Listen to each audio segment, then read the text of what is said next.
तो आज हम MD-CAT इंग्लिश के अंदर जो है वो स्पॉटिंग एरर्स, इसके रूल्स वगैरह देखेंगे। जैसे कि आप जानते हैं लास्ट टाइम हमने जो है वो सेंटेंस कंप्लीशन को जो है वो किया था। सेंटेंस कंप्लीशन में ब्लैंक्स होते हैं और उसके अंदर फिर क्या होता है कि हमें किसी ब्लैंक्स को फिलअप करना पड़ता है। And today we will see जो स्पॉटिंग एरर्स होते हैं।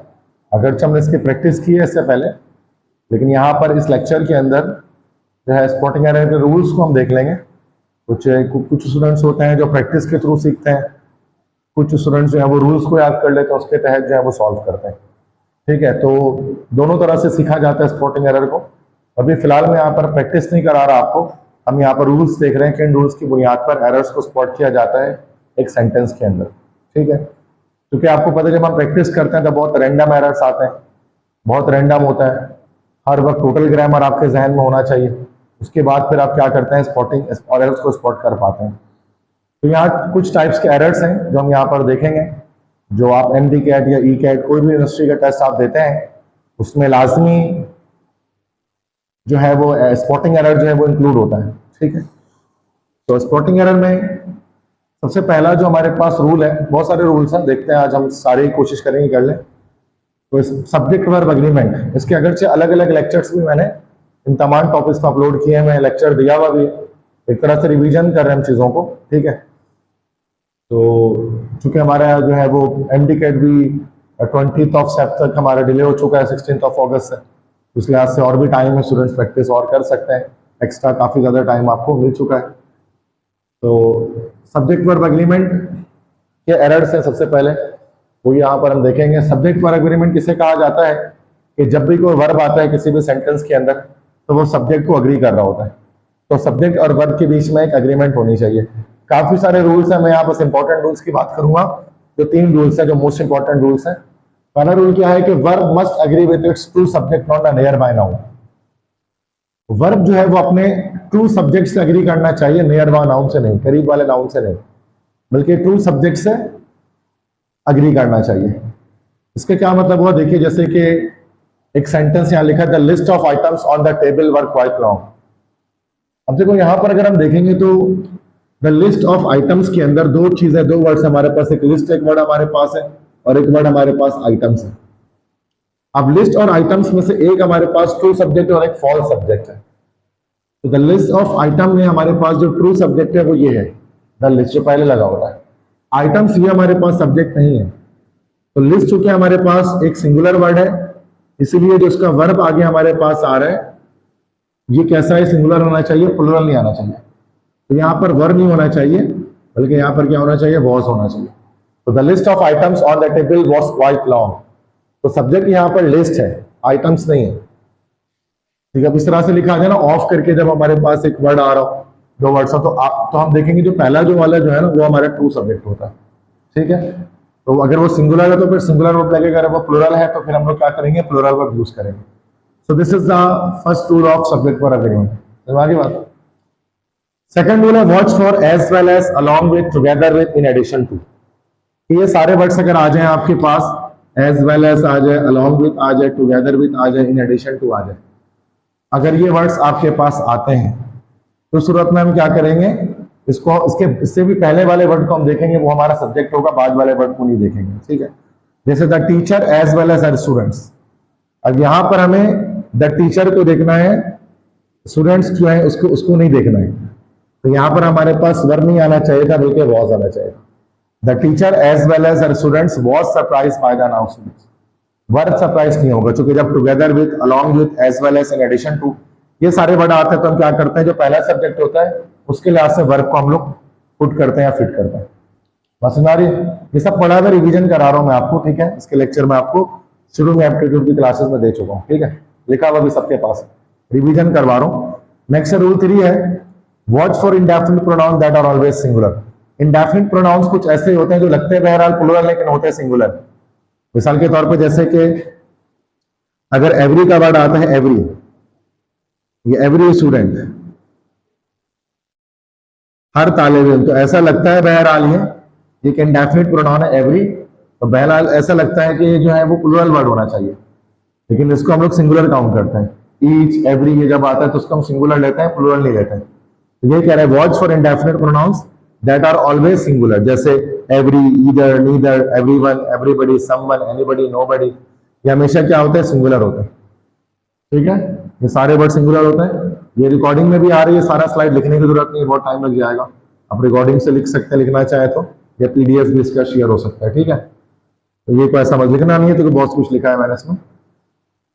तो एवरी, इधर, neither, everyone, everybody, someone, anybody, nobody, ये सारे के सारे हमारे पास सिंगुलर काउंट हो गए, उनका हम प्लूरल नहीं समझेंगे। जैसे कि each of the students had submitted assignment, ये एक हमारे पास एरर इसके अंदर है।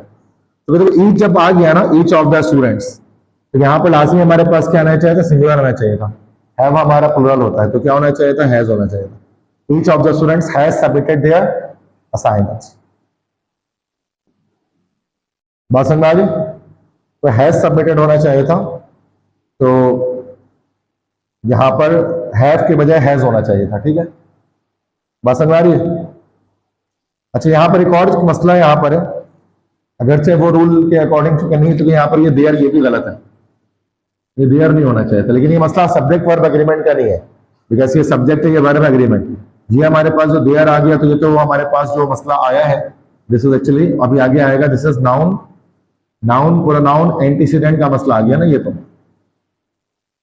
लेकिन ये गलती यहां पर है, क्योंकि इसको भी सिंगुलर लेना पड़ेगा, प्लूरल नहीं। तो यहाँ देयर नहीं होना चाहिए, यहां पर हिज या हर होना चाहिए, क्योंकि जब ये सिंगुलर है तो वर्ब भी सिंगुलर आएगा, और जो प्रोनाउन उसको क्लासिफाई कर रहा होगा, मोडिफाई कर रहा होगा, वो भी हमारे पास क्या आएगा, सिंगुलर आएगा। समझ में आ गए तीनों रूल्स? तो बेसिक से रूल है। सबसे पहला ये कि ट्रू सब्जेक्ट के लास्ट से वर्ब लगेगा, दूसरा ये together with, in addition to, along with, ये सब आ जाए तो पहले सब्जेक्ट को लिखेंगे। थर्ड क्या है, अगर इंडेफिनिट प्रोनाउंस आ जाएंगे जैसे ईच, एवरी वगैरह, तो उसको हम सिंगुलर काउंट करेंगे, प्लूरल काउंट नहीं करेंगे। क्लियर है सारे तीनों रूल्स? ऐसा बहुत सारे रूल्स हैं, लेकिन ऐसे ये नहीं कि आपने ये कर लिया तो स्पोर्टिंग एरर हो गया। एरर कई तरह के होते हैं, जब आप पास पेपर्स को सॉल्व करेंगे तो आपको अंदाजा होगा इसका। ठीक है, इसके बाद नेक्स्ट देखते हैं हम लोग है टेंस कंसिस्टेंसी एरर। टेंस के अंदर भी एरर आ सकता है। अभी टेंस के एरर्स के लास्ट में मैंने यहाँ पर जो है वो 3 रूल्स यहाँ पर भी मैंने कलेक्ट किए हैं, इंपॉर्टेंट, मोस्ट इंपॉर्टेंट रूल। वैसे तो 50-50 रूल होते हैं इसके, लेकिन आपको याद ही नहीं रहेगा तो फायदा नहीं है। मोस्ट इंपॉर्टेंट रूल्स हैं, बस वो देखें, ताकि मैं चाहता हूँ 1 आवर के अंदर ये पूरा लेक्चर हमारा कंप्लीट हो जाए। वरना तो 10-10 घंटे के, 12-12 घंटे के लेक्चर भी यूट्यूब पर अपलोड है स्पॉटिंग एरर के, वो तो बेकार ही है, इतना दिखेगा कौन इतना लंबा। वो होता है, लेकिन हमारे इतना मुश्किल नहीं आता, जैसे कि इंडिया वगैरह साइट पर बहुत मुश्किल आता है, तो उनके लिए होता होगा। हमारा तो ऐसे इतना ईजी आता है कि हमें 10 घंटे के लेक्चर की नीड नहीं है इसकी। तो रूल 4 है, do not mix past and present tense without a logical reason. हमेशा ये तो बेसिक आपको पता है कि पास्ट के साथ प्रेजेंट टेंस कभी भी नहीं मिलता, पास्ट के साथ हमेशा पास्ट आता है। जैसे जुमला लिखा है, she finished her homework and goes to bed early.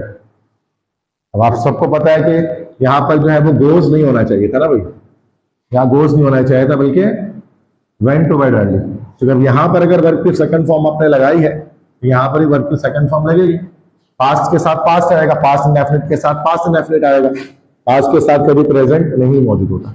ये तो पता है आपको, बहुत बेसिक रूल है ये, बार बार मैं आपको बताता हूँ, पास्ट के साथ पास्ट आता है। नेक्स्ट रूल है, since and for require the correct tense pairing. आपको पता है सिंस और फॉर जब भी आएगा, उसमें हमारे पास जो टेंस है वो परफेक्ट कंटिन्यूअस टेंस हमारे पास बनेगा। ये मैं रूल्स नहीं पढ़ रहा हूँ, ऐसे ही बता दे रहा हूँ आपको, ये तो बस जिसको नोट्स के पढ़ना है तो वो पढ़ सकता है उसको। मैं सिंपल बता रहा हूँ, सिंस फॉर जब भी आएगा तो उस पर क्या होगा कि भाई हमेशा परफेक्ट कंटिन्यूअस टेंस आते हैं। ये भी देखिए बड़ा एनकेट में ऐसा एरर आ रहा होता है, जैसे she is living in Lahore since 2015। अब आपको पता है यहाँ पर अगरचे उर्दू में करेंगे तो वो लाहौर में रह रही है 2015 से, सेंस कंप्लीट हो रहा है, लेकिन ग्रामेटिकली ये चीज करेक्ट नहीं है, क्योंकि ये टेंस हमारा सिंस जब आ गया तो ये परफेक्ट कंटिन्यूअस टेंस हमारे पास बनेगा। तो यहाँ पर इज नहीं आएगा, बल्कि क्या आएगा, हैज बीन या हैज बीन आएगा सब्जेक्ट को देखते हुए। तो शी है तो has been living in Lahore, पता ये बात सबको, इजी सी बात है। नेक्स्ट है after time clauses, when, before, after, as soon as, until. Do not use will for future meaning.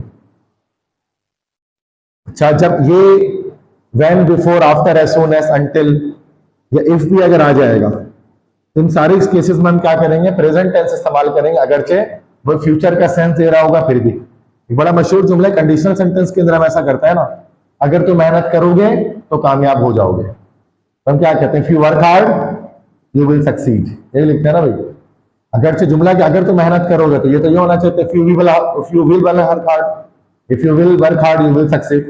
लेकिन इफ के साथ हम विल नहीं लगाते। अगरचे सेंस फ्यूचर का आ रहा है, अगर तुम मुझे दावत दोगे तो मैं तुम्हारे घर आऊंगा, if you invite me I will come to your home. ये नहीं कहते I if you will invite me, हम ऐसे नहीं कहते। तो ये सारे जो कंजंक्शंस आते हैं इनके साथ हम लोग प्रेजेंट सिंपल को यूज करते हैं बजाय फ्यूचर सिंपल को यूज करने के। पता ये बात आपको, जैसे कि जुमला यहाँ पर एग्जाम्पल डाला है मैंने, she will submit her paper when she will finish writing it. मतलब जब अपना पेपर लिखना खत्म करेगी तो फिर वो सबमिट करा देगी अपने पेपर को। दोनों फ्यूचर में ही होगा, खत्म भी मुस्तकबिल में करेगी, जमा भी मुस्तकबिल में कराएगी। लेकिन जब व्हेन वाला क्लॉज जब आया है ना तो यहाँ पर ये विल नहीं आएगा, तो फिनिशेस हो जाएगा, प्रेजेंट सिंपल आ जाएगा। She will submit her paper when she finishes writing it. तो समझ में आ रही बात। तो जब ये सारे वर्ड्स हमारे पास आते हैं तो हम उसके बाद प्रेजेंट सिंपल को यूज कर सकते हैं एज अ टाइम क्लॉज को बताने के लिए। हम फ्यूचर को इस्तेमाल नहीं करते, अगर सेंस फ्यूचर पे आ रहा हो तो हमेशा हम उर्दू से इंग्लिश की तरफ जाते हुए तर्जुमा नहीं करते इंग्लिश में, वरना मसला हो सकता है। जैसे अगर तुम मेहनत करोगे तुम कामयाब हो जाओगे, तो if you will work hard आना चाहिए ना, जागेगी आ रहा है तो विल आना चाहिए इसके अंदर, लेकिन नहीं आता। इफ यू वर्क हार्ड उसका मतलब तो ये होना चाहिए अगर तुम मेहनत करते हो तो कामयाब हो जाओगे। बात समझ में आ रही है? जैसे इसका मतलब क्या हुआ कि जब वो लिखना खत्म करती है तो वो अपना पेपर सबमिट कराएगी, लेकिन यहाँ सेंस मीनिंग वो नहीं आ रही है इसके अंदर। बात समझ में आ गई? तो तीन रूल है, बड़े बेसिक्स हैं। सबसे पहले ये कि पास्ट के साथ पास्ट आता है, दूसरे ये कि सिंस फॉर हमेशा परफेक्ट कंटिन्यूअस टेंस लेता है, और तीसरा रूल क्या है? क्या तीसरा रूल है भाई? कि भाई जब भी ये सारे वर्ड आएंगे when, if, before, after, as soon as, until, तो इसके साथ हमेशा प्रेजेंट सेंस लगेगा, फ्यूचर टेंस नहीं लगेगा, अगर जो सेंस या फ्यूचर का हो। समझ में आ गए तीनों रूल्स? तो मैंने सारे पास पेपर के लास्ट रूल्स को कलेक्ट करके एक साथ लिख दिए, जो आए हैं 15-20 सालों के अंदर है एमडी कैट में डिफरेंट टेस्ट के अंदर, ठीक है? ताकि ऐसा प्रैक्टिस करने से ना बच्चों के भी रूल्स आगे पीछे हो जाते हैं, रूल्स के एक साथ सीक्वेंस से आ गए सारे के साथ, ठीक है? तो मसला समझ में आ गया? नेक्स्ट देखिए प्रोनाउन एरर्स। अब यही जिसको हमारे सिलेबस के अंदर नाउन, प्रोनाउन, एंटीसीडेंट के नाम से लिखा हुआ है, ये वही टॉपिक है हमारे सिलेबस के अंदर, पीएमडीसी सिलेबस में इसको लिखा हुआ है नाउन, प्रोनाउन, एंटीसीडेंट। अभी पहला इसका रूल क्या है? Subject case versus object case, ठीक है? मतलब क्या होता है, देखो वैसे तो हम क्या करते हैं कि हम किसी प्रोनाउन को जब सब्जेक्ट यूज करते हैं तो उसको सब्जेक्टिव केस में हम लोग लगाते हैं, आई, यू, जैसे ही, शी, इट, इस तरह से हम लोग लगा रहे होते हैं। लेकिन अगर हमारे पास कोई जो सेंटेंस है, अगर वो हमारा किसी प्रेपोजिशन से स्टार्ट हो जाता है, अगर सेंटेंस किसी प्रेपोजिशन से स्टार्ट हो जाएगा तो उसके बाद हम लोग कौन सा यूज करेंगे? ऑब्जेक्टिव यूज करेंगे, सब्जेक्टिव केस यूज नहीं करेंगे। ऑब्जेक्टिव केस यूज करना है, सब्जेक्टिव केस यूज नहीं करना। जैसे देखिए, between you and I this plan will not work, भाई तुम्हारे और मेरे बीच ये मंसूबा काम नहीं करेगा। अब देखो यहाँ पर यू तो सही ऑब्जेक्टिव केस है, लेकिन आई यहाँ पर ऑब्जेक्टिव केस नहीं है। तो आई का ऑब्जेक्टिव केस क्या होता है? Me. Between you and me this plan will not work, इस तरह से कह सकते हैं this plan will not work between you and me, ठीक है?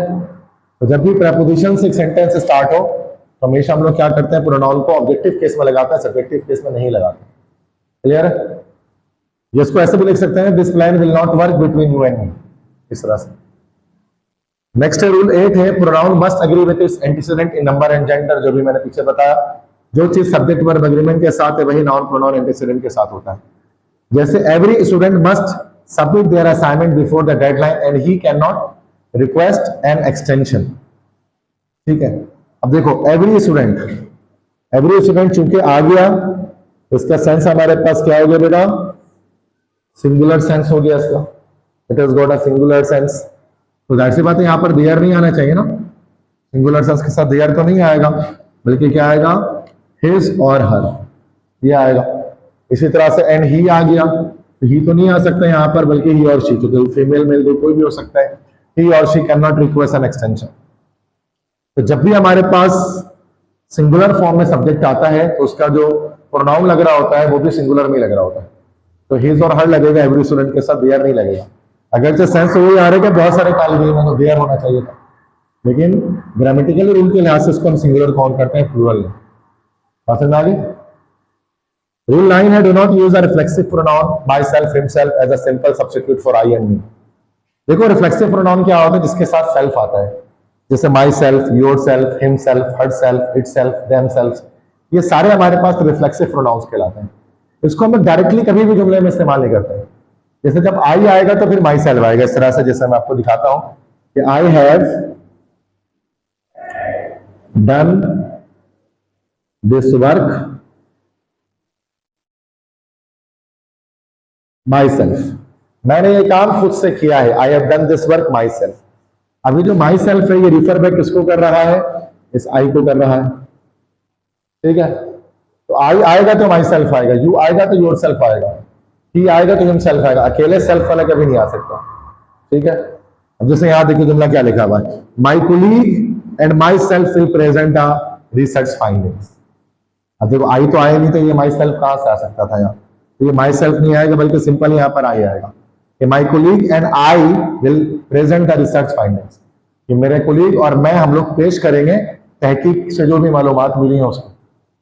समझ में आ गई बात। तो my self, your self, him self उसी वक्त आता है जब इसका सब्जेक्टिव केस के प्रोनाउन ऑलरेडी मौजूद होता है हमारे पास, डायरेक्टली नहीं आ सकता। अगर जुमला बोलने में बिल्कुल सही लग रहा है, my colleague and my self, लेकिन ये जुमला गलत है, क्योंकि माई सेल्फ हमेशा आई के साथ आए, अकेले नहीं आएगा। समझ में आ गए तीनों रूल्स। रूल नंबर 1 बड़ा सिंपल है, बिटवीन जब आएगा तो उसके साथ ऑब्जेक्टिव केस लगेगा, या प्रेपोजिशंस के साथ ऑब्जेक्टिव केस लगता है। नॉन प्रोनाउन इंडिफिनेंट है, सिंगुलर अगर हमारे पास नाउन आएगा तो उसका जो प्रोनाउन है वो भी सिंगुलर ही लगेगा। अगला क्या, रिफ्लेक्सिव प्रोनाउन कभी भी अकेले नहीं आता, हमेशा अपने सब्जेक्टिव केस के साथ आता है किसी जुमले के अंदर। बहुत बेसिक से रूल से क्लियर है तो मसला, ये बहुत कम रूल भी नहीं है ना बहुत ज्यादा रूल है, दरमियाने हैं, मीडियम है, कर सकते हैं, इतना है कि कर सकते हैं, याद हो जाएगा, समझ में आ जाएगा। करने पे देखो 6 घंटे 8 घंटे की वीडियो बनाने को मुश्किल थोड़ी ना है, बना तो मैं भी दूं, लेकिन जाहिर सी बात है याद कैसे रहेगा इतना ज्यादा लंबा बच्चे, इतना ही होना चाहिए जितना आपको याद रह सके, ठीक है, सिंपल सी बात है। 1 घंटे के अंदर में सब कुछ करना है, तो मसला क्लियर है, यहाँ तक सारे रूल समझ में आ गए। अब नेक्स्ट हमारे पास है प्रेपोजिशन एरर्स। प्रेपोजिशन एरर्स में क्या है कि प्रेपोजिशन आपको पता है कुछ ऐसे वर्ड्स होते हैं, in, on, at, to, for, from, ये सारे प्रेपोजिशन होते हैं, इनके अंदर भी एरर्स हमारे पास आ सकते हैं। तो पहला रूल 10 हमारे पास क्या है, fix verb, adjective and noun combinations must use the correct preposition. ये जिसको फ्रेजल वर्ब हम लोग कहते हैं, मैंने बताया था ना, इसकी लिस्ट होती है। तो क्या होता है कि इसको हमेशा वही यूज करना चाहिए जिस वर्ब के साथ हमारे पास लग रहा होता है, फिक्स, जिसको फिक्स प्रेपोजिशन हम लोग कहते हैं ना, प्रेपोजिशन, या इसको हम फ्रेजल वर्ब भी जिसको हम कहते हैं, उसको याद करना होता है। इसके ऊपर लिस्ट होती है, वो लिस्ट आपको याद करने पड़ेगा, ठीक है। शब्द एक मशहूर होते हैं इजी, इसके अलग से मैंने लेक्चर बनाया प्रेपोजिशन का, तो उसके अंदर वो लिस्ट जो है वो मैंने बताई है, ठीक है। जैसे है कि she is good in solving mathematical problem. अब जो है देखिए, शी इज गुड इन, अच्छा गुड इन नहीं होता, बल्कि क्या होता है, good at. She is good at solving mathematical problem, ठीक है, गुड एट सॉल्विंग। अच्छा, लेकिन अगर बैड लगाएंगे ना, तो बैड के साथ हम लोग इन लगाते हैं।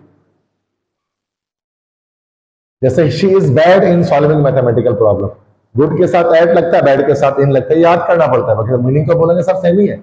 अच्छी है और वहां बुरी है, वो मैथ में अच्छी है, वो मैथ में बुरी है, तो एक में एट लग रहा है, एक में इन लग रहा है, तो ये फिक्स प्रेपोजिशंस होते हैं, इंग्लिश ग्रामर में इसी तरह लग रहे होते हैं।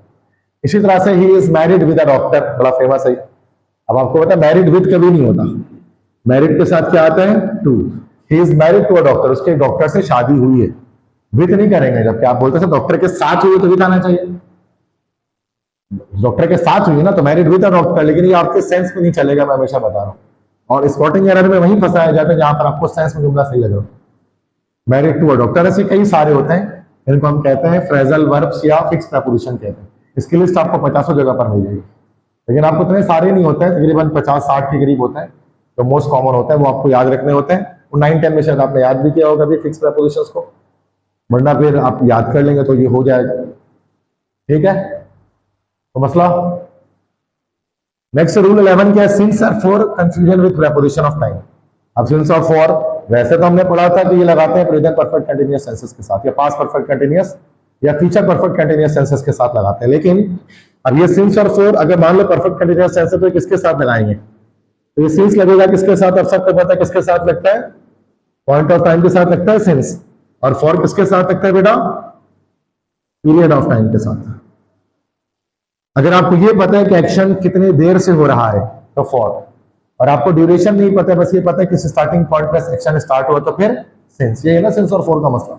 जैसे देखिए, he has work at this hospital. अच्छा, परफेक्ट टेंसेस में भी लग सकता है जरूर, मतलब सिंस और फॉर जो है, जैसे भी मैंने आपको क्या बताया कि सिंस या फॉर है, ये परफेक्ट कंटिन्यूअस टेंस में तो लगता ही लगता है, साथ में ये सिर्फ और सिर्फ परफेक्ट टेंस के अंदर भी आ सकता है, ये सिंस एंड फॉर। ठीक है, जैसे ही हैज वर्क, ये जो है वो परफेक्ट टेंस है। At this hospital for 2015। अब देखो ये पीरियड नहीं बता रहा, पॉइंट बता रहे, 2015 से कितना साल हो गया इसमें, हमें समझ में नहीं आ रही जुमले से।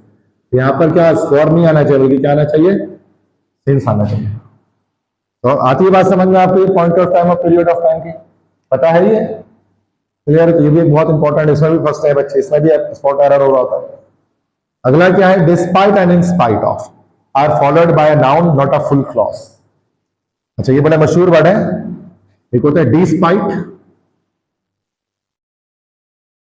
और एक होता है इन स्पाइट ऑफ। ठीक है, अच्छा, दोनों का मतलब सेम होता है, बावजूद। बावजूद, दोनों का मतलब होता है बावजूद।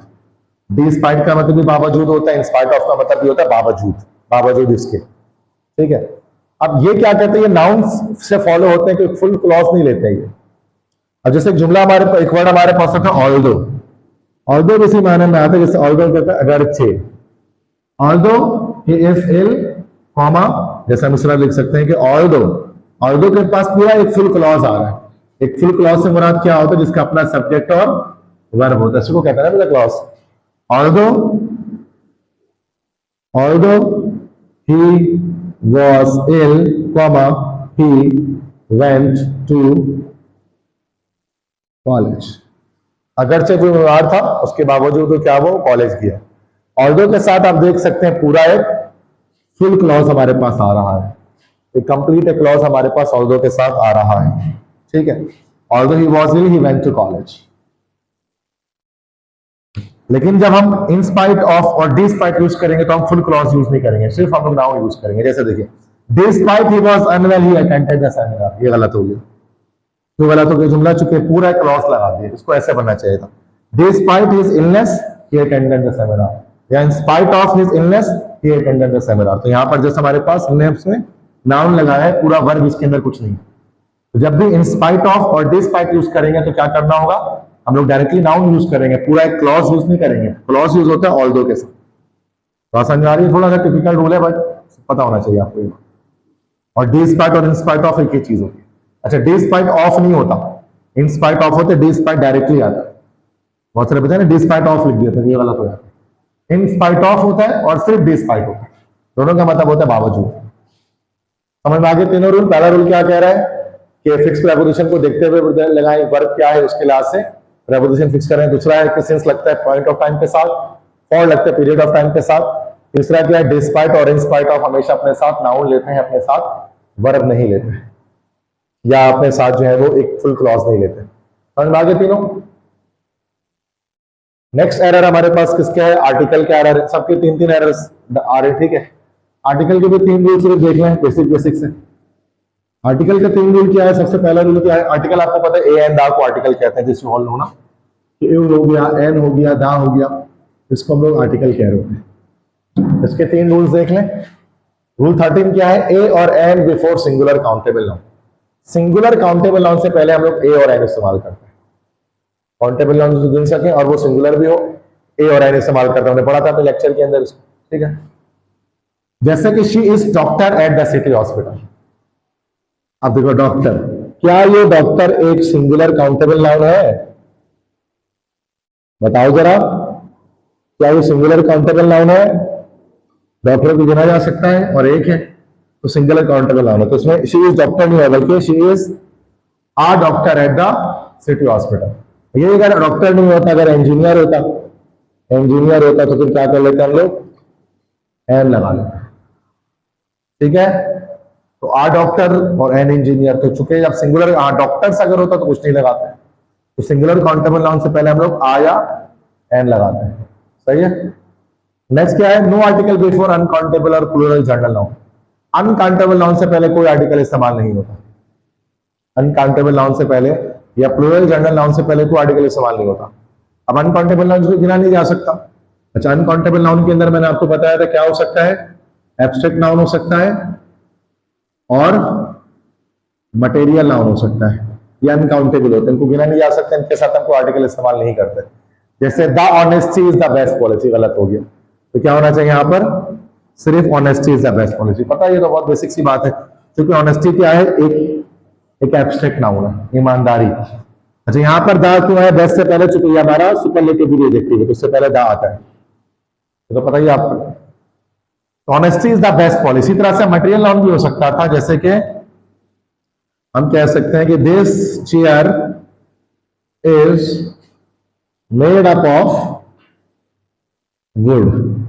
देखो वुड से पहले आ या एंड वुड अगर हम लगाते तो गलत हो जाता है, सही है। तो मटेरियल नाउन और एब्स्ट्रैक्ट नाउन ये हमारे पास क्या होते हैं, अनकाउंटेबल नाउन्स होते हैं। इनके साथ हम कभी भी कोई भी आर्टिकल यूज नहीं कर, मतलब उनके साथ हमको आर्टिकल या दी नहीं लगाते, कोई भी आर्टिकल नहीं लगाते, ओमिशन करते।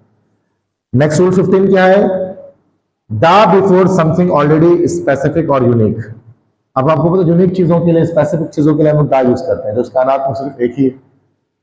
जैसे एस्ट्रोनॉमिकल बॉडीज हो गई, एस्ट्रोनॉमिकल बॉडीज से मुराद की जो सन हो गया, मून हो गया, स्काई हो गया, उनके साथ द इस्तेमाल करते हैं। जैसे सन राइजेस इन ईस्ट, अब यहां क्या लिखेंगे, सन से पहले दा लगाएंगे ना, द सन राइजेस इन, और ईस्ट से पहले भी क्या, डायरेक्शन से पहले भी दा लगता है, the sun rises in the east, सूरज मशरिक से तुलू होता है। अब दोनों जगह जो है दी लग गया, क्योंकि आप प्लैनेटरी ऑब्जेक्ट से पहले भी दी लगाते हैं और डायरेक्शन से पहले भी दी लगाते हैं।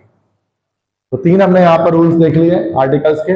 सबसे पहला, सिंगुलर काउंटेबल नाउन से पहले ए और एन लगाएं। दूसरा, अनकाउंटेबल नाउन से पहले कुछ भी ना लगाएं। तीसरा, अगर कोई यूनिक ऑब्जेक्ट है तो उससे पहले क्या करेंगे, दा लगा दें। तो मसला समझ में आ गए, सारे तीनों रूल्स क्लियर है भाई, पक्की बात है, आसान है, मुश्किल तो नहीं है, पता भी होगा आपको शायद ये सारे रूल्स। मैंने इस जगह समराइज कर दिया सारे रूल्स को, जो बचपन से आज तक आपने पढ़ा है, तो सारों को हम एक साथ कर दे रहे हैं ताकि एक ही साथ आपका सारा रिवाइज हो जाए, वरना आगे पीछे से पढ़ने में मुश्किल आती है। दैट्स एक सिंगल लेक्चर में बना रहा हूं, उसके अंदर हूं। नेक्स्ट क्वेश्चन है जिसको हम कहते हैं पैरेललिज्म। ये भी मैंने आपको एक बार बताया था, पैरेलल स्ट्रक्चर या पैरेललिज्म। पैरेललिज्म हम किसे कहते हैं, तो पैरेललिज्म किसे कहा जाता है, लाइक जब हम क्या करते हैं कि एक सेंटेंस के अंदर जो ट्विस्ट ऑफ वर्ड्स आ रही होती हैं उनको क्या होना चाहिए, सेम सीक्वेंस में, सेम पार्ट्स ऑफ स्पीच के अंदर होना जरूरी है, इसी को कहते हैं ना पैरेललिज्म। जैसे आइटम्स इन अ लिस्ट और comparison must share the same grammatical form. जैसे देखिए जुमला है, she enjoys reading writing and to solve puzzle. जाहिर सी बात है, अब ये रीडिंग हुआ, ये राइटिंग हुआ, तो ये तो टू सॉल्व पजल नहीं हो सकता, तो क्या होना चाहिए था, एंड सॉल्विंग पजल, है ना भाई। तो अगर ये रीडिंग है, राइटिंग है, तो सॉल्विंग होगा, एंड टू सॉल्व तो नहीं होगा। सिंपल सी बात है ना बेटा, चूंकि ये आईएनजी फॉर्म आ रहा है, ये हमारे पास जेरेंड है, ये हमारे पास एक जेरेंड आया, दूसरा हमारे पास एक जेरेंड आया, अब इसके साथ टू सॉल्व हमारे पास ये क्या हो गया, मैंने बताया था इन्फिनिटिव होता है ना ये। तो जब जेरेंड्स चल रहे हैं साथ में, तो सारे जेरेंड्स चलेंगे, ऐसा तो नहीं कि इन्फिनिटिव आ जाएगा। अगर ऐसा होता है she enjoys to read, to write and to solve puzzle, तो सही हो जाता। अगर तुम ऐसे लिख देते हैं कि she enjoys to read, to write and to solve puzzles. Now this is also correct because ये सारे इन्फिनिटिव चल रहे हैं, सारे इन्फिनिटिव चले, सारे जेरेंड चले, एक पैरेलल स्ट्रक्चर को फॉलो करें, पैरेललिज्म के साथ चले, ये जुमला भी सही है। नेक्स्ट है correlative conjunctions require parallel structure on both side. अब देखो कंजंक्शन क्या होता है, कंजंक्शन हमारे पास, हमें पता है तीन तरह के कंजंक्शंस हमारे पास होते हैं। अब जो हमारे पास कंजंक्शन होते हैं, लिंकिंग वर्ड जिनको हम कहते हैं, वो तीन तरह के आपने पढ़े होंगे। एक हमारे पास क्या कहलाता है, कोऑर्डिनेटिंग कंजंक्शन, एक हमारे पास कहलाता है सबऑर्डिनेट कंजंक्शन, और एक हमारे पास होता है कोरिलेटिव कंजंक्शन। ठीक है, अब ये कोऑर्डिनेट कंजंक्शन तो हमारे पास हमें पता है कौन सा होता है, फैन बॉयज होता है ना ये, पेन बॉयज, और ये सबऑर्डिनेट बहुत सारे होते हैं, इफ हो गया, व्हेन हो गया, है ना, बिफोर हो गया, अनलेस हो गया, ये सारे हमारे पास सबऑर्डिनेट कंजंक्शन होते हैं। कोरिलेटिव क्या होते हैं? ये हमेशा पेयर में होते हैं, ये हमेशा पेयर में जोड़ी में होते हैं। जैसे कि not only but also, both, and, either, और, नाइदर, नॉर, ये सारे हमारे पास कोरिलेटिव कनेक्शन होते हैं ना। इसमें भी कह रहे हैं कि हमें पैरेललिज्म देखनी पड़ेगी, और नॉट ओनली के साथ जो हमारे पास पार्ट्स ऑफ स्पीच आएगा, बट ऑल्सो के साथ भी वही आएगा। जैसे देखिए एरर के वाला जुमला देखिए, she not only studies hard but also is very talented. अब देखो, she not only studies hard but also is very talented. अब यहाँ देखो, ये हमारे पास क्या आ रही है? हमारे पास एक एडजेक्टिव आ रहा है ना, टैलेंटेड। तो यहां पर नॉट ओनली के साथ भी हम एडजेक्टिव लगा देंगे। तो she not only studies hard, तो हम इस तरह से नहीं कहेंगे, हम कहेंगे कि she is not only hard working, देखो ये एडजेक्टिव आ गया, बट ऑल्सो वेरी टैलेंटेड। ना सिर्फ वो बहुत मेहनती है बल्कि बहुत काबिल भी है। तो यहाँ एडजेक्टिव के साथ एडजेक्टिव आया, आप देख लें। दोनों जो कोरिलेटिव कंजंक्शंस है हमारे पास, नॉट ओनली बट ऑल्सो, दोनों के साथ सेम पार्ट्स ऑफ स्पीच हमारे पास आ रहे हैं। यहाँ पर क्या हो रहा है? यहाँ वर्ब आ जा रहे हैं और वहां पर एडजेक्टिव आ जा रहे हैं, गलत हो जा रहा है। तो वर्ब के साथ वर्ब आएगा, एडजेक्टिव के साथ एडजेक्टिव आएगा। तो पैरेललिज्म हम कोरिलेटिव कंजंक्शंस के अंदर भी देख सकते हैं, जिस तरह से एक नॉर्मल सेंटेंस में हम देख सकते हैं। ये समझ में आ गया पैरेललिज्म के बारे में बातें? बहुत बेसिक चीजें हैं, बहुत इंपॉर्टेंट होता है पैरेलल स्ट्रक्चर किसके लिए? एप्टीट्यूड के लिहाज से इंग्लिश में कहीं पे भी आप कह देंगे फ्रॉम कराची टू कश्मीर इन पाकिस्तान, तो आपको ये चीजें पता होनी चाहिए, सारे स्पोर्टिंग एरर जो मैं बता रहा हूँ। ठीक है, तो मसला आसान सी बात है। नेक्स्ट देखिए, रिडंडेंसी एंड रिपीटिशन एरर। अब ये भी एक चीज होती है बेटा एप्टीट्यूड के अंदर, इंग्लिश में रिडंडेंसी या रिपीटिशन जिसको हम कहते हैं, रिपीटिशन एरर। इसमें दो रूल्स हैं। हमें अननेसेसरी रिपीटिशन से बचना होता है सेंटेंस के अंदर, अननेसेसरी रिपीटिशन ऑफ वर्ड्स की जरूरत नहीं है। जैसे मिसाल के तौर पर जुमला है, she return back to her home town after the exam. अब आपको पता है जुमला अजीब सा है, क्योंकि शी रिटर्न बैक, रिटर्न जब कर दिया तो बैक की जरूरत नहीं है। रिटर्न का मतलब ही क्या हो जाता है? वापिस आओ, वापिस आना। ये वापिस आई अपने होम टाउन में एग्जाम के बाद, तो यहाँ बैक यहाँ पर रिडंडेंट है, रिडंडेंट है ये बैक हमारे पास यहाँ पर रिडंडेंट है। रिडंडेंट वर्ड कौन सा होता है? जो अननेसेसरी कहीं पर आ जाता है, इसकी जरूरत नहीं होती है ना भाई। जैसे कि रिटर्न बैक नहीं ना, ये नहीं मैं बोलता रिटर्न माई मनी, वो रिटर्न बैक माई मनी थोड़ी ना होता है। ही हैज रिटर्न बैक, वो वापिस आ गया तो ही हैज रिटर्न, बस वो वापिस आ चुका है, बैक की नीड नहीं है इसके अंदर। इसके बाद two twins are studying medicine. अब यहाँ टू फालतू में लगा दिया, ट्विन्स टू ही होता है भाई। तो दोनों जुड़वा मेडिकल पढ़ रहे हैं, तो दोनों की जरूरत ही नहीं, जुड़वा होता ही दो है भाई। ठीक है, तो the twins are studying medicine, एक जुड़वा थोड़ी ना हो सकता कभी भी। बात समझ में आ रही? तो ये हमारे पास यहाँ पर ये रिडंडेंट है। तो कभी भी अननेसेसरी वर्ड्स की रिपीटिशन हो रही है तो उसको हटा दें, इसकी नीड नहीं है। बात समझ में आ रही? इसी तरह से double comparatives and double negative, double comparative और डबल नेगेटिव्स में भी होशियार रहना चाहिए यहाँ पे। जैसे देखिए, this method is more better than the old one. ये तो बहुत सारे लोग गलती करते हैं। मतलब ऐसी एक व्हाट्सएप ग्रुप के अंदर मैं ज्वाइन था मैं, तो किसी ने एक, अभी सुबह की बात है, तो उसमें क्या था कि किसी ने एक एप्लीकेशन भेजा, वेबसाइट भेजा कि भाई इसको चेक करो इसमें क्या गलती है। तो किसी ने उसमें रिप्लाई किया कि this can be more better या this should be more better. अब देखो, मोर बेटर बोलने में अच्छा लगता है, ज्यादा बेहतर, लेकिन ये जुमला गलत है। बेटर ऑलरेडी बेहतर ही है ना, तो मोर बेटर हम यहां पर नहीं कहते हैं, मच बेटर कह सकते हैं या फिर बेटर कह सकते हैं। ठीक है, तो यहां पर this method is more better than the old one, तो यहां पर मोर की जरूरत ही नहीं है, better than the old one. समझ में आ गई बात? मोर बेटर नहीं होता, बस बेटर होता है। बेटर का मतलब ये होता है बेहतर, पहले से अच्छा। अगर लगाना ही है तो मच लगा सकते हैं, मच बेटर, लेकिन मोर बेटर कहना गलत है। सही है। इसी तरह से she can not hardly understand the question. देखो, दो नेगेटिव जुमले मिलकर पॉजिटिव बनाते हैं, माइनस माइनस प्लस होता है, आपको पता है। She can not hardly understand the question. देखो, हार्डली का मतलब होता है मुश्किल से। यहाँ कैन नॉट जो आ रहा है ना, कैन नॉट, ये नॉट बेकार में आ रही है, नॉट नहीं होना चाहिए था यहाँ पर, नॉट होना ही नहीं चाहिए था। क्यों? She can hardly understand the question, मतलब वो मुश्किल से ही समझ सकती है उस सवाल को। अगर मैं कैन नॉट लगा दूंगा तो वो मुश्किल से इस सवाल को नहीं समझ सकती, मतलब वो समझ सकती है सवाल को आराम से। समझ में आ रही है? तो जब यहाँ पर एक नेगेटिव वर्ड आ गया, दूसरा नेगेटिव वर्ड जब माइनस माइनस जब आता है तो वो प्लस हो जाता है। तो ये दोनों माइनस नेगेटिव वर्ड आके प्लस होगा। जैसे मिसाल के तौर पे अगर मैं जुमला लिख दूंगा कि it is not true that you are not fool. आसान सा जुमला, शायद मुश्किल था, आसान वाला देखिए। It is not true that you are not fool. देखो ये नेगेटिव जुमला आ रहा है, ये नेगेटिव जुमला आ रहा है, माइनस माइनस मिलकर प्लस बन जा रहा है। अगर मैं आपसे कहता हूं it is not true that you are not fool, ये सच नहीं है कि तुम बेवकूफ नहीं हो, मतलब तुम बेवकूफ हो। बात समझ में आ रही है? डायरेक्ट बोल देता you are fool, it is true that you are fool, ये जुमला बन गया। बात समझ में आ रही? कैसा लग रहा है कि नेगेटिव जुमला, बट ये पॉजिटिव है। लग रहा है कैसा नेगेटिव जुमला लिखा हुआ, it is not true that you are not fool. ये तो पॉजिटिव, दो नेगेटिव कभी एक साथ नहीं आते जुमले में, हमेशा नेगेटिव के साथ। जैसे अनलेस वाले वर्ड में भी तो ये होता है ना, जब तक तुम मेहनत नहीं करोगे तुम कामयाब नहीं होगे।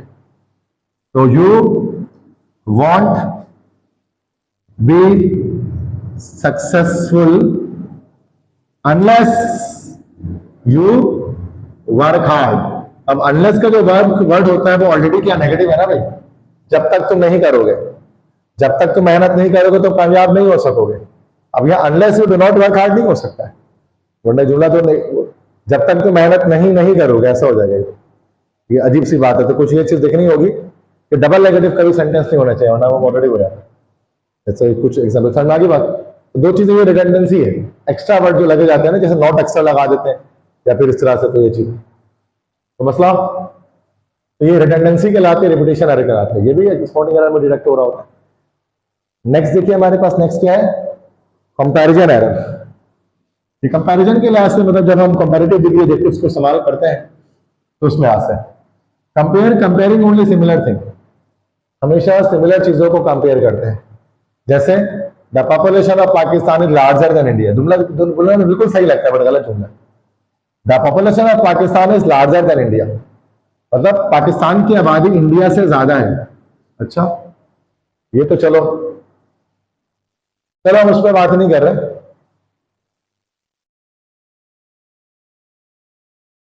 आप समझ जीके लगाना शुरू कर दोगे उस पर।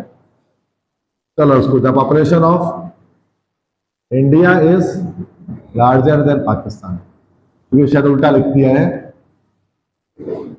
तो मतलब आप बोलोगे इसमें एरर, ये एरर जीके का एरर कभी नहीं आता है।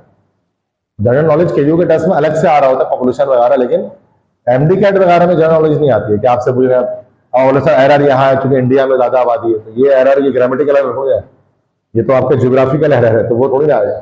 ठीक है, तो ये जुमला मैंने गलत लिख दिया तो मैं इसको सही कर देता हूँ। गलती यहाँ है ही नहीं, यहाँ गलती है ही नहीं, चलो ये सही होगी। अब अभी भी वो जुमला गलत है। The population of India is larger then Pakistani, गलत है। तो इस तरह देखेंगे, the population of India is larger than that of Pakistan, मतलब इंडिया की आबादी पाकिस्तान की आबादी से ज्यादा है, ऐसे लिखा जाएगा। डायरेक्ट नहीं लिखेंगे। जैसे मिसाल के तौर पे, your bag is smaller than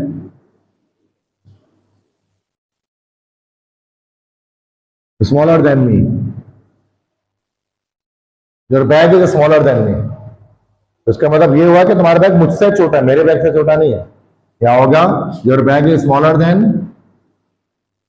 that of my bag, इस तरह से लिखेंगे ना। तो हमेशा जब हम कंपैरिजन करते हैं तो वो दो सिमिलर चीजों के बीच में हम लोग करते हैं। जैसे the population of India is larger than Pakistan, नहीं, the population of India is larger than that of Pakistan. तो ये दैट ऑफ अक्सर बच्चे ना, अक्सर बच्चे मिक्स कर देते हैं, तो याद रखिएगा। ठीक है, अगर सिर्फ ये लिखेंगे ना Pakistan is larger then India तो ये सही है, लेकिन जब द पॉपुलेशन ऑफ लिखना है तो दैट ऑफ लगाना पड़ेगा, या the area of India is larger than that of Pakistan. अगर ये इस तरह से पूरा अगर जुमला आएगा ना तो हम दैट ऑफ के साथ लगाएंगे। अगर सिर्फ ये लिखा हुआ India is larger than Pakistan, is okay, ये करेक्ट है। बात समझ आ रही है? नेक्स्ट है complete the comparison, do not leave it hanging, मतलब कंपैरिजन कंप्लीट करना होता है, उसको लटकता हुआ नहीं छोड़ सकते। जैसे कि शी इज मोर इंटेलिजेंट, अब जब आपने मोर इंटेलिजेंट लगाया है तो किससे ज्यादा इंटेलिजेंट बताना पड़ेगा ना, कंपैरेटिव डिग्री है ये। तो she is more intelligent then her classmates. तो जब भी कोई कंपैरेटिव डिग्री का एडजेक्टिव आएगा तो अब लास्ट में क्या करेंगे, यू हैव टू यूज कि आप उसको उसके साथ जिसके साथ कंपैरिजन करें उसके बारे में भी बताएंगे। सही है, देन लगाना जरूरी है, बिना देन के ये नहीं बन सकता हमारे पास। तो दो चीजें हमारे पास हो गई इसके अंदर कंपैरिजन के अंदर। सबसे पहला ये कि दैट ऑफ के साथ कंपैरिजन करेंगे। अगर किसी चीज को कंपेयर किया जा रहा है किसी एक चीज से, जैसे कि पॉपुलेशन ऑफ इंडिया को कंपेयर किया जा रहा है पाकिस्तान से, तो दैट ऑफ पाकिस्तान लिखेंगे। और जब भी कॉम्पिटेटिव डिग्री लगाएंगे तो देन आना लाजमी है, बिना देन के लगाया नहीं जा सकता। अब बिना देन के लगा सकते हैं, वो एक्सेप्शन है। एक्सेप्शन है वो डबल कंपैरेटिव जब आता है ना, जैसे हम कहते हैं ना कि the higher you go the cooler it is, the higher you go comma the higher you go the cooler, जितने ऊपर आप जाएंगे उतनी ठंडक बढ़ेगी। अब यहां पर देखो हायर और कूलर चुके डबल कंपैरेटिव आ गया, दैट्स व्हाई दोनों के साथ हमने दी, इससे पहले हम लोग दी भी लगाते हैं और देन की जरूरत नहीं है। ये एक्सेप्शन है जो डबल कंपैरेटिव हमारे पास ग्रामर में होता है। अदरवाइज सिंगल अगर कंपैरेटिव आएगा तो लास्ट में देन लगाना है, किसी के साथ कंपेयर करना, उसको हैंगिंग नहीं छोड़ सकते। मसला और आगे बात क्लियर है। 9th इसके बाद है एडजेक्टिव वर्सेस एडवर्ब एरर्स। ठीक है, एडजेक्टिव और एडवर्ब के एरर्स यहां पर हम लोग देखते हैं। अब देखो एडजेक्टिव और एडवर्ब दोनों के हमारे पास पार्ट्स ऑफ स्पीच है। ठीक है, एडजेक्टिव भी पार्ट्स ऑफ स्पीच है। अभी तक सारी बात समझ में आ रही है? बहुत ज्यादा तो नहीं है ना, मतलब रह जाएगा, इतना तो याद रह जाएगा आपको, सिंपल सी बात। और आप 10 मिनट्स खोलेंगे, मतलब पास पेपर्स खोलेंगे, आपको इसी तरह के एरर्स आपको स्पॉट मिल जाएंगे। ये एनडीकेट के लिहाज से मैं करा रहा हूँ, क्योंकि कुछ बहुत मुश्किल भी आते हैं आउट ऑफ, जैसे कि बाकी जो यूनिवर्सिटीज हैं, कुछ जैसे नस्ट वगैरह हो गया, उसका काफी डिफिकल्ट आता है। इंग्लिश IB हो गया, उसके काफी डिफिकल्ट आता है। एनकेट के लिहाज से काफी आसान होता है, तो उसके लिहाज से मैंने ये लेक्चर्स डिजाइन किए हैं कि MD-कैट के लिहाज से स्पेशली हमारी तैयारी हो जाए। बाकी तो यूनिवर्सिटी बहुत है और हर यूनिवर्सिटी के टेस्ट का पैटर्न वगैरह सब कुछ अलग होता है, सिंपल सी बात। Adjective versus adverb error. अब एडजेक्टिव और एडवर्ब भी दोनों क्या है बेटा, पार्ट्स ऑफ स्पीच है। एडजेक्टिव का काम क्या होता है, एडजेक्टिव क्या करता है, इट मॉडिफाइज अ नाउन। ये किसी नाउन की मीनिंग को बढ़ाता है, या प्रोनाउन की मीनिंग को भी बढ़ा सकता है, नाउन या प्रोनाउन। देखिए एडवर्ब का काम क्या होता है, ये कि किसको मॉडिफाई करता है, modifies a verb comma adjective और अनदर एडवर्ब, ये इनको क्लासिफाई करता है। एडजेक्टिव और एडवर्ब को क्लासिफाई कर रहा हूं। ठीक है, अब देखो बेटा, ये इसके बारे में पूरे detail lecture basic English grammar series का मेरा प्लेलिस्ट है, उसमें काफी डिटेल में मैंने पढ़ाया है इसके अंदर। अच्छा, बहुत सारे बच्चे हैं ना, वो मैसेज करते हैं, बताते हैं, कमेंट्स में लिखते हैं कि सर हमारे फुल मार्क्स आए, हमने आपका लेक्चर देखा। बहुत सारे बच्चे कमेंट भी कर देते हैं, नहीं हमने भी देखा था तो हमारा तो नहीं आया। तो कुछ बच्चे क्या करते हैं, सिर्फ एक लेक्चर देखते हैं और कुछ बोलते हैं यार उससे सब हो जाए। तो ऐसे बच्चों को तो मैं हमेशा बोलता हूँ कि एक लेक्चर से सब कुछ नहीं हो सकता। मिसाल के तौर पर आपकी ग्रामर बिल्कुल ही डब्बा है, आपको एडजेक्टिव एडवर्ब पता ही नहीं है, तो आप किसी एक स्लाइड से इतने 4 लाइन से आप एडजेक्टिव और एडवर्ब पढ़ोगे। आप पहले जब 1-1 घंटे का लेक्चर मैंने डाला हुआ एडवर्ब एडजेक्टिव पर, पहले वो देखो, उसके बाद यहाँ आकर देखोगे क्या चीज है। सर्च करने में मसला नहीं, एडवर्ब सरनेसिम लिखो, एडजेक्टिव सरनेसिम लिखो, आ जाएगा फौरन से मेरे लेक्चर। ये तरीका है ना, जो बच्चे सारे लेक्चर देखे हुए होते हैं उनको कोई मसला नहीं, वो 100% पाकिस्तान कैरेट टेस्ट में बैठ के फुल मार्क्स लाते हैं, नंबर कटने का सवाल ही पैदा नहीं होता मेरे लेक्चर देखने के बाद।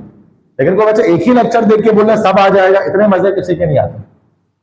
ऐसा होता मैं लेक्चर में 5 लेक्चर डालो अपने चैनल पे, मुझे 2000 लेक्चर डालने की जरूरत नहीं थी, मुझे 5-10 लेक्चर में काम हो जाता मेरा, लेकिन ऐसा हो नहीं सकता। और जिन टीचर ने डाला है 5-10 लेक्चर, उनके नंबर भी नहीं आते बच्चों के, ना उस चैनल से कोई फायदा होता है। बहुत सारी चीजें जिससे करनी पड़ती है, 1-2 लेक्चर से नहीं होता। ठीक है, तो एडजेक्टिव का क्या काम होता है, इस मॉडिफाइज अ नाउन और प्रोनाउन, नाउन या प्रोनाउन की मीनिंग को बढ़ाता है, जबकि एडवर्ब क्या करता है, किसी वर्ब एडजेक्टिव और दूसरे एडवर्ब की मीनिंग को इंक्रीज करता है, बढ़ाता है। सही है, और अगर ये काम ऐसा नहीं कर रहा तो गलत है, इसका मतलब है। अगर उल्टा काम हो गया तो गलत हो जाएगा। जैसे देखिए नीचे लिखा है adjective describes noun adverb describes verb adjective और एडवर्ब। ठीक है, तो देखिए एरर देखिए, she perform excellent in the practical exam, ये जुमला टोटली गलत है। क्यों? परफॉर्म ये वर्ब है, परफॉर्म वर्ब है, तो वर्ब को जो एक्सप्लेन करेगा वर्ब वो क्या होगा, एडवर्ब होना चाहिए।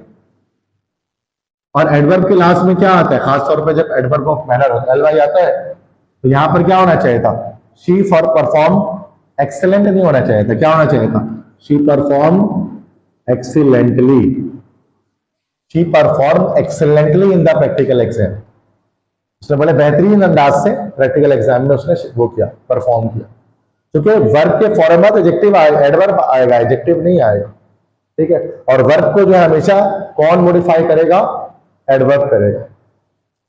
नेक्स्ट आ रहा है, स्पीक्स वेरी गुड इंग्लिश, वो बहुत अच्छी इंग्लिश बोलता है। अब देखो यहां पर भी ऐसे ही है, एडजेक्टिव की नीड थी यहां पर, यहां स्पीक्स है ना, वर्ब है, वर्ब को क्लासिफाई एडजेक्टिव करेगा, तो वेरी गुड नहीं लिखेंगे, she speaks English very well, good नहीं आएगा यहां पर, गुड हमारे पास एडजेक्टिव है, वेल क्या होता है, गुड का एडवर्ब होता है, तो जो स्पीक को क्लासिफाई कर रहा है। तो याद रखिएगा कि वर्ब की जो मीनिंग को बढ़ाता है वो कौन बढ़ाते हैं, एडवर्ब बढ़ाते हैं, एडजेक्टिव नहीं बढ़ाते कभी, ठीक है, उसको याद रखना। इसलिए यहाँ पर एक्सेलेंटली आया, यहाँ पर गुड के बजाय वेल आया, क्योंकि एक्सेलेंट का एडजेक्टिव एडवर्ब एक्सेलेंटली होता है और गुड का एडवर्ब क्या होता है, वेल होता है। कुछ एडवर्ब्स ऐसे होते हैं जिनका एल वाई लगाकर हम लोग बना देते हैं, जैसे एक्सेलेंट का एक्सेलेंटली, ब्यूटीफुल का ब्यूटीफुली, है ना, क्विक का क्विकली, स्लो का स्लोली, लेकिन कुछ का नहीं भी बनता है। जैसे गुड है, गुड का क्या बन जाता है, एडवर्ब वेल बन जाता है, गुड का वेल बन जाता है। इसी तरह से आपका कुछ का तो सेम रहता है, जैसे फास्ट है, फास्ट का एडवर्ब फास्ट ही रहता है, हार्ड जो है उसका एडवर्ब हार्ड ही रहता है, ठीक है। तो कुछ के एडवर्ब के बनाने के रूल थोड़ा अलग होता है, जैसे फास्ट का फास्ट, हार्ड का हार्ड, गुड का वेल, बाकी सब में एल वाई लग रहा होता है एडवर्ब बनाते हैं। बात समझ आ रही है, रूल समझ, एक ही रूल इसके अंदर था, तो मसला है क्या, ये सुना दिया, एनी इश्यूज नो, ठीक है, समझ में आ गई बात, तो मसला है, आसान सी बात है, एग्जाम्पल बहुत हो सकती है, अभी मैं आपको रूल्स बस बता, इससे ज्यादा एग्जाम्पल नहीं डालना, तो जब प्रैक्टिस करेंगे तो एग्जाम्पल आ जाएगी बहुत सारी। तो आगे बढ़े, नेक्स्ट क्या है, कंफ्यूज्ड वर्ड पेयर्स ना, मतलब हमारे पास क्या होता है, कुछ वर्ड पेयर्स हैं उसमें भी हमारे पास कंफ्यूजन होती है, कुछ वर्ड के पेयर्स होते हैं जिसके अंदर हमें कंफ्यूजन दिख रही होती है, ठीक है।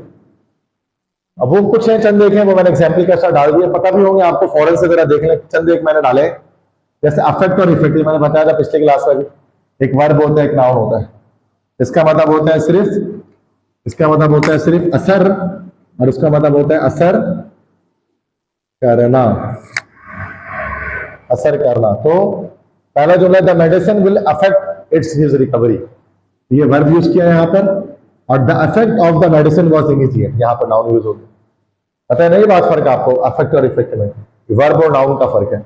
इसी तरह इट्स और इट इज, ये दोनों वर्ब सही है लेकिन अलग अलग इस्तेमाल आते हैं। इट इज जो है ना बेटा, वो इट इज की शॉर्ट फॉर्म है इट्स, ये वाली, और ये इट्स एक पॉजिटिव केस होता है, दोनों अलग अलग चीजें हैं। अपोस्ट्रोफी लगा लोगे तो अलग चीज बनेगी, नहीं लगाओगे तो अलग चीज बनेगी। जैसे इट्स रेनिंग आउटसाइड, हम बोलते हैं ना इट इज रेनिंग आउटसाइड, बाहर बारिश हो रही है, तो हम उसको इस तरह भी लिख सकते हैं, it's raining outside, it is raining outside को। लेकिन the team lost its match, team ने अपना मैच हार लिया, इट्स यहाँ पर एज अ प्रोनाउन यूज हो रहा है। तो दोनों इट्स का इस्तेमाल सरे से अलग अलग है, इट इज का शॉर्ट फॉर्म है और ये एक पॉजिटिव केस है प्रोनाउन का हमारे पास, उसके मायने में आता है ना, इट्स के मायने, सही है। इसी तरह देन और then, T H A N than, ये कंपैरेटिव डिग्री के साथ ही होता है, और T H E N then तो एक टाइम या सीक्वेंस को बात आता है, इसका मतलब होता है तब, है ना। जैसे she is taller than her sister, यहां पर देन आ गया, लेकिन she finished the test then left the hall, उसने मैंने टेस्ट मुकम्मल किया, उसके बाद उसने क्या किया, हॉल को छोड़ दिया।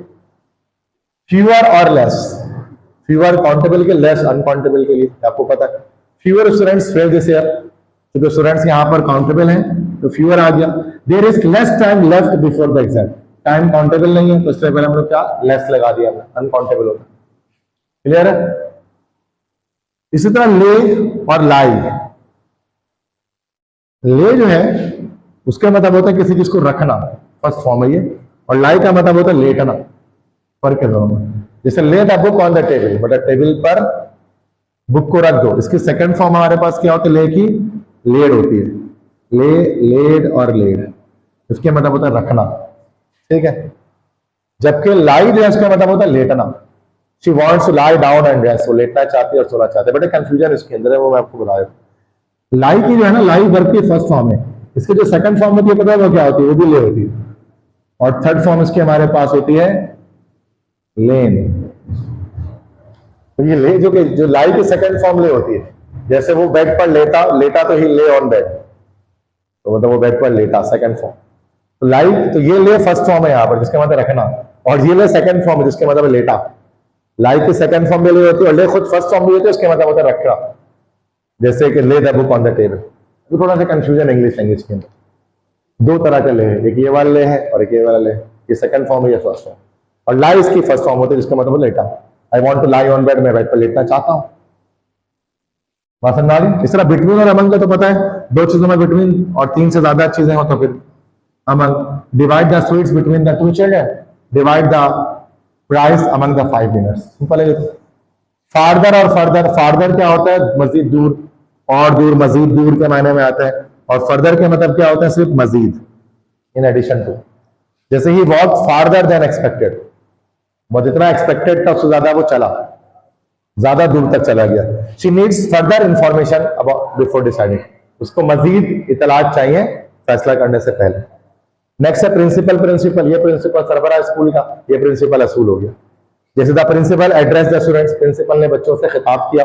और ये प्रिंसिपल क्या हो गया, honesty is an important principle, ईमानदारी एक अहम उसूल है। तो दोनों प्रिंसिपल का फर्क पता है। ये बहुत कॉमनली कंफ्यूज वर्ड है, जिसमें स्टूडेंट कंफ्यूज रहते हैं कि 1 2 3 4 5 6 7 8 वर्ड से ज्यादा नहीं, और भी बहुत सारे होते हैं, लेकिन ये कॉमन है जो ज्यादातर बच्चे जिसमें गलती करते हैं। तो कंफ्यूज वर्ड आपको पता होना चाहिए, तो कॉमनली जो कंफ्यूज होता है। स्पॉट द में ये मसला आ सकता है, ठीक है। बस ज्यादा तो नहीं है हमारे पास, 2 स्लाइड और हैं, इसके बाद ऑफ है। वैसे आपको जाना भी है, ठीक है, 5 मिनट लगेंगे। काउंटेबल अनकाउंटेबल नाउन के एरर्स है, बस इसके बाद एक और स्लाइड होगी, ज्यादा नहीं है, बस 12 स्लाइड से मैंने लेक्चर ड्रॉ किया, डिजाइन किया। Uncountable nouns can not be pluralized और यूज्ड विद आवर एंड। जैसा भी मैंने बताया, अनकाउंटेबल नाउन्स के साथ आवर एंड कभी भी नहीं आता, और अनकाउंटेबल नाउन का प्लुरल कभी भी नहीं बनता, इसका जमा नहीं बन सकता कभी भी, कुछ भी आप कर लें। जो मटेरियल नाउन होता है, एब्स्ट्रैक्ट नाउन होता है, जैसे कि she give me many useful advices. She give me many useful advices. पहली बात तो एडवाइस जो है ना काउंटेबल नहीं अनकाउंटेबल नाउन है, तो एडवाइसेस नहीं हो सकता, ये क्या होगा, सिंपल एडवाइस, नसीहत, ठीक है। एडवाइस नसीहत हो गया, मैनी नहीं होगा, क्योंकि एडवाइस हमारे पास क्या है, एक कैसा नाउन है, अनकाउंटेबल, उसको गिना नहीं जा सकता। तो मैनी की बजाय हम उसको क्या यूज करेंगे, अलॉट ऑफ यूज करेंगे इसकी जगह पर। मैनी की बजाय अलॉट ऑफ यूज कर सकते हैं, या फिर आप लोग मच भी यूज कर सकते हैं, मच यूजफुल एडवाइस। तो मैनी यूज नहीं कर सकते, मैनी यूज होता है काउंटेबल के साथ, तो मैनी भी गलत हो गया। तो 2 गलतियां एक ही सेंटेंस के अंदर आ गए। अनकाउंटेबल लेना है तो उसका पहली बात तो उसका प्लूरल नहीं बनेगा, और उसके साथ मैनी नहीं लगता बल्कि अलॉट ऑफ लगता है। अच्छा, एक और एक चीज मैं इसी के साथ आपको बताता हूँ, एग्जाम्पल से चीज आ गई है। अब एक ADVIC एडवाइस होता है, दिस इज नाउन, और एक एस से भी लिखा जाता है, ये क्या होता है, this is a verb. Advice दोनों तरह के, जैसे मैं तुम्हें नसीहत कर रहा हूं, आई एम एडवाइजिंग यू, अगर मैं इस वाला लिखूंगा ना, आई एम एडवाइजिंग यू, तो मुझे एस वाला यूज करना पड़ेगा, because here I am using a verb not a noun. ये भी मैं लिखा था उसी चैट ग्रुप के अंदर, I don't need your advice. जब उसने बोला ना कि भाई मोर बेटर, तो दूसरे बंदे ने जवाब दिया, I don't use your need your advice. अब ये एस से नहीं हो सकता था, ये तो सी से होता ना, ये क्योंकि ये नाउन यूज होता है, I don't need your advice. जबकि वो सारे पास आउट इंजीनियर्स थे, मास्टर्स किया हुआ था उन्होंने, लेकिन इंग्लिश गलत लिख रहे थे, सब उल्टे पुल्टे लिख रहे थे। तो हमारे थोड़ा मसला होता है, आप PhD भी कर लें तो ये सब गलत ही बोलेंगे, खास कर ये है हमारे साथ मसला है पाकिस्तानियों के साथ, ठीक है। इंग्लिश हम बहुत कम लोग सही बोल पाते हैं, भले आप जितने क्वालिफाइड हो जाए, इंग्लिश के लिए अलग से पढ़ना पड़ता है, अलग से सीखना पड़ता है। इसके लिए रीडिंग हैबिट होनी चाहिए। इसकी रीडिंग हैबिट अच्छी है ना, जो किताबें पढ़ता है, बुक्स रीड करता है, उसकी सिर्फ क्या होती है, ग्रामर अच्छी होती है। अदरवाइज आप जितना पढ़ लें, आप PhD डबल PhD कर लें, आपकी इंग्लिश अच्छी नहीं होगी जब तक आप रीडिंग हैबिट नहीं बनेगी। न्यूज़पेपर पढ़ना, बुक्स पढ़ना, इंग्लिश की ये सब चीजें तो नहीं करेंगे, इंग्लिश आपकी स्पेलिंग खराब ही रहेगी। भाई वो ना ग्रुप में सारे इंजीनियर्स थे, सब पढ़े लिखे थे, लेकिन इंग्लिश सब गलत बोल रहे थे। लेकिन वो होता है कि मैं पॉइंट आउट नहीं करता, बड़ा अजीब सा लगता है, और बहुत सारे मेंबर होते हैं तो वो लोग बोलेंगे पता नहीं क्या है। हाँ, मैं अलग से कभी बार बता देता हूँ कि आपने ये चीज गलत लिखी है, ताकि आप उसको करेक्ट कर लें। तो एरर्स बहुत होते हैं, नॉर्मल डेली लाइफ में भी स्पॉट कर होता है एरर्स को हम लोग, एक जो जुमला लिख रहे होते हैं गलती होती है उसमें बहुत सारी। सेकंड क्या है, much, many and little few must match the correct noun type. यही जैसे कि मच और मैनी और लिटिल और फ्यू, इसको जैसे मच हमारे पास यूज होता है अनकाउंटेबल के साथ, मैनी यूज होता है काउंटेबल के साथ, लिटिल यूज होता है अनकाउंटेबल के साथ, फ्यू यूज होता है काउंटेबल के साथ। ये हमें पता होना चाहिए। जैसे there are much students in the hall today, अब स्टूडेंट्स क्या है, काउंटेबल है ना भाई, तो मच थोड़ी ना होगा, बल्कि क्या आ जाएगा, मैनी आ जाएगा। There are many students in the hall today. अगर कम हो गया तो फिर क्या लिखेंगे, लिटिल नहीं लिखेंगे बल्कि few students in the hall today. तो मैनी और फ्यू काउंटेबल के लिए, मच और लिटिल अनकाउंटेबल के लिए। पता है बात आपको? समझा के बाद काउंटेबल अनकाउंटेबल के लास्ट की बातें मैंने बताई, ये रूल्स क्लियर है। लास्ट स्लाइड है वॉइस के हवाले से, एक्टिव पैसिव वॉइस का भी एरर हमारे पास बन सकता है। ये आखिरी है कि जब भी एक्टिव पैसिव वॉइस हम यूज, अगर हमारे ऐसा भी हो सकता है कि सेंटेंस में इनकरेक्टली क्या होगा, पैसिव वॉइस को इस्तेमाल किया गया होगा। देखो पैसिव वॉइस का बेसिक फंडा क्या है, वर्ब की थर्ड फॉर्म उसमें लाजमी होनी चाहिए। पैसिव वॉइस का मतलब ही होता है, पैसिव का मतलब यही होता है कि वर्ब की कौन सी फॉर्म आए हमारे पास, थर्ड फॉर्म आए। जैसे जुमला देखो, the report was wrote by the committee last week, verb की समझ में आ गई। रोट हमारे पास वर्ब की सेकंड फॉर्म है, इसके बजाय क्या होना चाहिए था हमारे पास, रिटर्न होना चाहिए था। जब भी पैसिव वॉइस आता है we use the third form of verb, we can never use the first और second form of verb. So this is the last one for